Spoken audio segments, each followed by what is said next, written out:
pessoal, tudo bem? Vamos dar início ao nosso bloco número 3. Bom, dentro da minha estrutura, né, de montagem dos blocos da contabilidade, julguei importante, julguei interessante falarmos inicialmente de um CPC, né, que não é uma norma específica, não é um pronunciamento contábil específico, a nenhum item de ativo, de passivo, nada disso. A gente vai falar agora sobre a estrutura conceitual. Como eu comentei com vocês no bloco anterior, o Brasil passou por um processo de convergência das normas brasileiras às normas internacionais de contabilidade.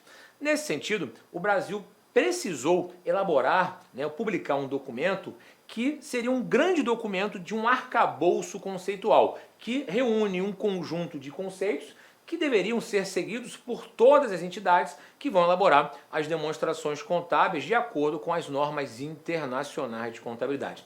E esse documento se chama Estrutura Conceitual. Como nós comentamos lá atrás, é um pronunciamento contábil, né, que é uma tradução das normas internacionais de contabilidade, mas não tem força de lei. Tá? Então, no Brasil, tem uma ANBC que fala de estrutura conceitual. Então, a gente vai abordar aqui esse CPC, que é um pronunciamento técnico, tá? Que basicamente trata dos conceitos gerais, né, que a empresa precisa ter, uma entidade, para fins de elaboração das suas informações contábeis e financeiras. Então, fundamental.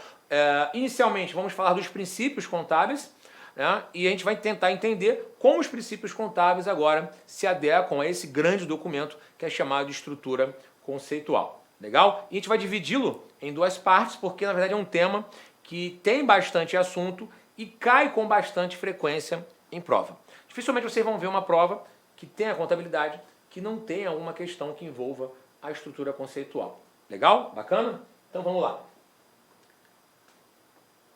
Deixa eu só fechar aqui.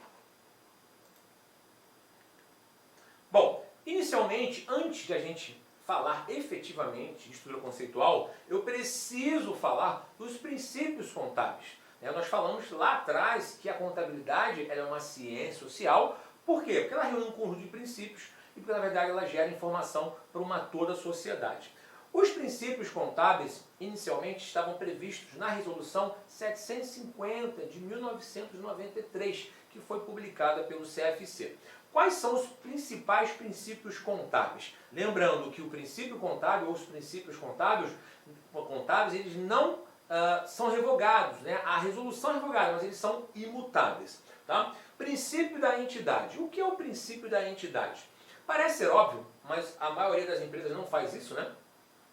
A empresa, a pessoa jurídica, o recurso da pessoa jurídica é diferente do recurso dos sócios. Eu, Anderson Fumax, tenho uma empresa no meu nome, chamada de AF Treinamento. É uma empresa que a gente criou com o objetivo de gerar treinamentos. Emitimos notas fiscais e tudo mais. Os recursos que por ali transitam não pertencem a mim, pertencem à empresa. Então eu não posso confundir os recursos que entram na minha empresa com o recurso que entra na minha conta pessoal. A gente sabe que na prática, né, isso não é tão, vamos dizer assim, tão aplicado na prática, né? As pessoas acabam confundindo, pagando colégio de filho com o valor da empresa e tudo mais, né? Então, ou seja, o princípio da entidade diz que o patrimônio da entidade não pode se confundir com o patrimônio dos sócios, porque patrimônio dos sócios com pessoa física é uma coisa e patrimônio da pessoa jurídica é diferente, tá? Princípio da continuidade. Presume-se que a entidade continuará em operação. Inclusive, esse princípio aqui a gente vai falar muito sobre ele, porque, na verdade, espera-se que uma empresa, ao iniciar suas atividades operacionais, ela não queira se desfazer, não queira entrar em descontinuidade, porque não parece ser óbvio, né, que uma empresa abra suas portas hoje, né, para poder fechar daqui a 6 meses. Então, o que acontece? Eu tenho recursos de longo prazo para receber, eu tenho recursos de longo prazo para pagar, então não me parece ser óbvio iniciar as minhas atividades pensando em fechar as minhas operações. Claro, evidente que existem algumas entidades que têm essa característica, que são as sociedades com propósito específico, as SPEs. Elas funcionam com um período de início, meio e fim, mas de uma maneira geral as entidades não. Então presume-se que ela vai continuar em operação. Princípio da oportunidade. As informações deverão ser apresentadas de forma íntegra e tempestivas. Tempestivas tem a ver com tempo, né? Integralidade tem relação com a sua fidedignidade. né? Registro pelo valor original. Normalmente as informações contábeis, pelo menos no que tange ao universo de entrada das informações, são registradas por meio do custo histórico, né? Ou seja, custo de aquisição ou de produção. Mas a gente já vai falar um pouco sobre esse princípio aqui, que ele acaba não sendo aplicável nos dias atuais em muitas situações. Princípio da atualização monetária. Esse princípio já havia sido revogado em 2010, né, a partir de uma resolução 1282 de 2010. O que consiste o princípio da atualização monetária? Qual é a lógica aqui? Se eu tenho um país que tem uma inflação, por exemplo, acumulada no triênio de 100% ao longo de 3 anos, cara, aquela moeda não está valendo mais nada. Então eu preciso atualizar os valores monetários dos seus ativos e passivos para poder fazer comparação, né, em relação aos valores atuais. Então, ou seja, o princípio de atualização monetária baseia-se no reconhecimento dos efeitos de alteração do poder aquisitivo da moeda, caso a inflação acumulada no triênio seja superior a 100%. Como no Brasil isso, graças a Deus, né, não existe mais, né, foi revogado em 2010. Só que teremos que ficar de olho, né? Não acontece mais, mas a inflação está bem alta aí em relação aos anos que antecederam, né? Princípio da competência, que eu comentei com vocês lá atrás, ó. Os fatos são registrados no momento em que efetivamente ocorrem, independentemente do recebimento, independentemente do pagamento. Então a contabilidade precisa ser registrada com base no regime de competência. Ah, comprei a prazo, registrei. Vendi a prazo, registrei. Reconheci a despesa, mas não paguei, registrei. Legal? Bacana? Tá? E princípio da prudência. Qual é a lógica desse princípio aqui? Normalmente, a contabilidade ela precisa ser imparcial. Ela não pode dar viés. Quem for registrar a contabilidade não pode ter um viés, mas precisa ser conservador. Tá? Por que eu sou conservador? Se eu tenho duas opções, duas possibilidades de registro, principalmente quando envolve provisões, claro que a provisão, a gente vai falar sobre isso mais à frente, a provisão é uma estimativa. Então, ou seja, se eu tenho dois cenários a serem avaliados, sugere-se, isso não é dar viés, tá? Mas sugere-se que você adote maior cautela. Então, no passivo, sugere-se que você, entre duas opções de igual a probabilidade de acontecer, ou você faz uma média, né? Se você achar que a média não é adequada, você vai fazer com a mais conservadora, então passivo mais alto. E para ativo, se falar de recebimento, o ativo mais baixo, por conservadorismo, por prudência. Legal? Mas existe uma discussão aqui em relação à prudência e em relação à neutralidade, né? Então, esse princípio ele já saiu, já voltou, hoje em dia ele ainda existe. Tá? Bom, desculpa aqui, deixa eu voltar. Bom, então como o Brasil passou por um processo de convergência das normas brasileiras às normas internacionais, né, tornou-se fundamental um estudo profundo, doutrinário, sobre a estrutura para a elaboração das demonstrações contábeis no país. Tá? Então, a resolução 1121 de 2008 aprovou a estrutura, né, conceitual para a elaboração e apresentação das demonstrações contábeis no Brasil. Então, esse documento passou a ser o documento principal de norte para todos aqueles que vão elaborar e vão interpretar as informações contábeis, né, de acordo com as normas internacionais. Em 2011, a resolução passou a ser intitulada NBC, virou uma norma com força de lei, né, e equivalente ao CPC 00. Lembra que eu falei que o CPC é o pronunciamento técnico e a NBC é a norma? Basicamente são os mesmos textos ali. Em 2016, o CFC revogou as resoluções 750 e 93, e, obviamente, né, a de atualização monetária que já tinha sido revogada. Agora, a pergunta não quer calar. Pô, pessoal, se o CFC revogou a resolução 750, então significa que os princípios contábeis acabaram, né? Não acabaram. Princípios são imutáveis. Pensa num princípio seu. Quais são os seus princípios, seus valores? Né? Eles não existem mais? Né? Só se você mudou de emprego, se você mudou de casa, casou com uma outra mulher. Ou seja, seus princípios são imutáveis. Da mesma forma a contabilidade. Tá? Por quê? Porque na verdade esses princípios estão implicitamente, ou alguns explicitamente, dentro da estrutura conceitual. Legal? Que a gente vai falar a partir de agora aqui. Atualmente, esse CPC já está na sua segunda revisão, de tempos em né, os pronunciamentos contábeis e as normas são revisadas. Então, houve uma publicação nova no final de 2019, perfeito? Então, a estrutura conceitual já foi revisada 2 vezes aqui e, obviamente, o que a gente vai mostrar para vocês é a mais atual. Legal? Bacana? Bom, então, o que é a estrutura conceitual? Conjunto de princípios, conjunto de conceitos, né, que estabelecem, né, e fundamentam a preparação e apresentação da demonstração contábil destinada a usuários externos. Pô, calma aí, Anderson. Você falou que eu tenho diversos usuários da informação contábil, internos e externos. Sim, sem dúvida alguma. Só que o que acontece? As normas contábeis, quando elas são elaboradas, elas não têm uma obrigação de atender a todo o universo de usuários da informação contábil. Não tem. Acabam atendendo. Só que para fins de registro, para fins de contabilização, para fins de norma, necessariamente, né, a informação contábil é destinada inicialmente para produzir informações para usuários externos. Por que usuários externos? Porque são esses caras que colocam o dinheiro na empresa. Acionista, investidor, banco, né, ou qualquer pessoa que fornece recursos para a entidade. Então, sem dúvida alguma, os usuários externos são chamados de usuários primários da informação contábil. Não significa que essa informação contábil não possa ser útil para outras pessoas, beleza? Uma coisa, outra coisa. Então, a estrutura conceitual, muito importante para a contabilidade, pois serve como arcabouço para a elaboração das novas normas de contabilidade e base de suporte para a contabilização de transações ou eventos não cobertos por alguma norma. Então, em tese aqui, né, sugere-se que as novas normas de contabilidade precisam estar aderentes à estrutura conceitual. A estrutura conceitual não é uma norma específica aqui, ó. Aqui, ó. Ela não é, vou botar aqui, ó. Eu vou passar aqui, depois eu volto, tá? A estrutura conceitual não é um pronunciamento técnico propriamente dito.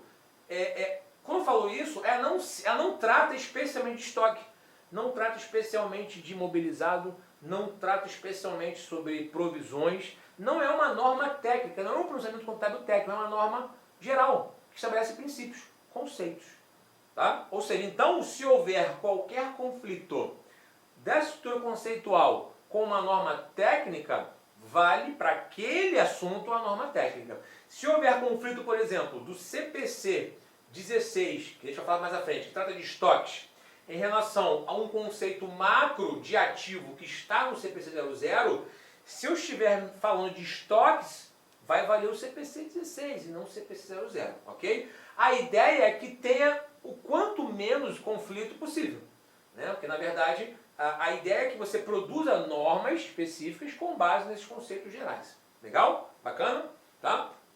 Bom, e quais são, então, aqui os objetivos da estrutura conceitual? Né? Quais são as finalidades da estrutura conceitual? Auxiliar o desenvolvimento das normas internacionais de contabilidade, né? Auxiliar os responsáveis pela elaboração das demonstrações contábeis, né?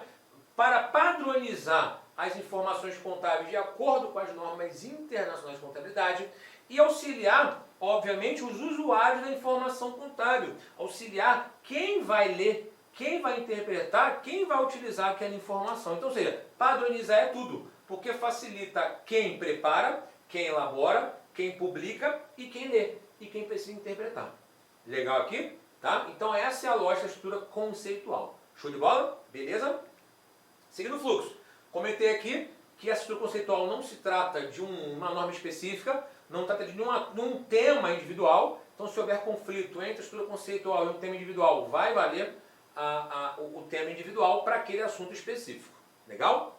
Bom, o objetivo do relatório financeiro. Né? Quando eu falo de relatório financeiro, eu estou falando de demonstrações contábeis e outros relatórios contábeis de propósito geral, chamado de RCPGs. Tá? Então, o que acontece? Lá fora, a nomenclatura não é demonstração contábil, é demonstração financeira. Tá? Então, o objetivo do relatório financeiro, para fins gerais, é fornecer informações financeiras sobre a entidade, que reporta que sejam úteis para investidores, credores por empréstimos e outros credores. Então, de novo, a estrutura conceitual, quando ela é pensada para usuários externos, investidor, usuário externo. Credores por empréstimos e outros credores são usuários externos. Legal? Agora, podem ser úteis para outras pessoas no processo de tomar decisão? Sim. Nada impede que o funcionário utilize essa informação, que o administrador utilize essa informação, mas não é o usuário primário da informação contábil. Legal? Tá? Então, essas decisões que podem ser tomadas através da demonstração contábil envolve comprar, vender, manter instrumentos de patrimônio de dívida. Ou seja, será que aquele investidor vai continuar comprando ações? Ele quer vender aquelas ações, vai manter essas ações lá? Conceder, liquidar empréstimos ou formas de crédito? Será que o banco vai continuar emprestando dinheiro? Ou se ele vai conceder novos empréstimos, como é que vai ser a minha política de concessão de empréstimo? Exercer direitos de votar ou de outro modo influenciar atos da administração que afetam o uso dos recursos econômicos?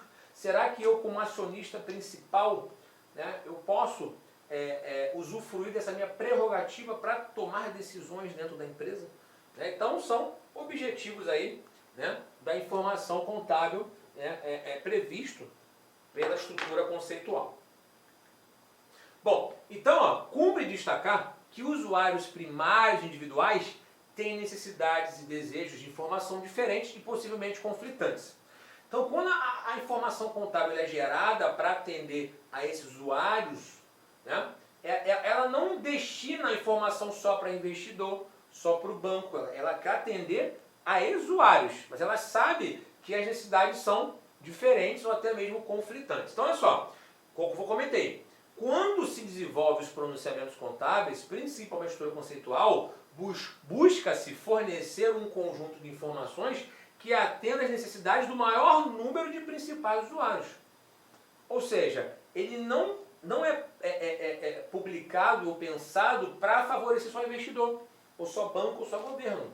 Ele pensa no montante, mas, sem dúvida, o foco são os usuários externos. Tá? Então, contudo, concentrar-se em necessidades de informação ordinárias não impede que a entidade que reporta inclua informações adicionais que sejam mais úteis para um subconjunto específico de principais usuários. Então, ou seja, quando elabora as demonstrações contábeis, presume-se que ela pretenda atender ao maior número de usuários possíveis. Só que eu posso ter um conjunto de usuários específicos que podem precisar de informações adicionais. Nada impede que a empresa gere essa informação. Ok para vocês? Tá? Mas quando ela é feita com... Olá, meus amigos, minhas amigas, eu sou o professor Lac. Inicialmente gostaria de pedir licença para vocês que estão estudando nos nossos vídeos do YouTube, mas esse vídeo é um vídeo demonstrativo, para você conhecer a potencialidade dos nossos professores e do nosso curso. Gente, aqui na Lacon Cursos, nós estamos fazendo uma super preparação para fiscal de tributos do estado de Mato Grosso. Lembrando, claro, que a Lacon Cursos é a escola mais tradicional, que mais aprova, que tem mais qualidade em concursos públicos no estado de Mato Grosso. Então, nós fizemos uma super preparação, nós já estamos aqui na turma 6, tá? Na turma 6 de fiscal de tributos, né?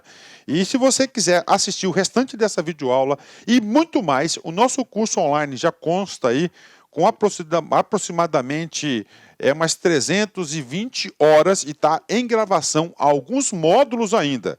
Ele custa, atenção, apenas 10 parcelas de R$10. 10 parcelas de R$10 é o nosso curso focado na Secretaria de Fazenda do Estado de Mato Grosso. Você vai ter acesso a esse curso até o dia 31 de janeiro de 2023.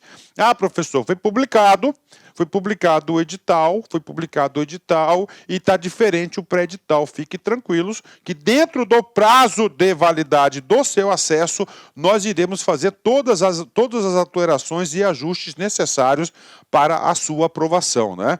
Lembrando, cara, quem estuda com antecedência, planejamento e foco são aqueles que vão aí, com certeza, ter um salário desse. Quanto ganha? Salário inicial, 37.418, gente. Você tem aqui 28.418, mais uma verba indenizatória de R$ 9.000. Então, você tem aí R$ 37.400. Ah, professor, isso aí resolve meus problemas financeiros. Cara, se isso aí resolve seus problemas financeiros, eu digo para vocês o seguinte, que você deve começar a estudar imediatamente. Eu peço um voto de confiança, venha estudar aqui na Lá Concursos, que eu tenho certeza que você não vai se arrepender. Detalhe, clica aqui, fala lá com os nossos atendentes. Nós temos aí uma política de descontos aí, principalmente para ex-alunos, e a gente sempre está lançando promoções que vão ajudar no seu investimento. Meus amigos, minhas amigas, conto com vocês, espero vocês aqui na Lá Concurso. Forte abraço, fique com Deus.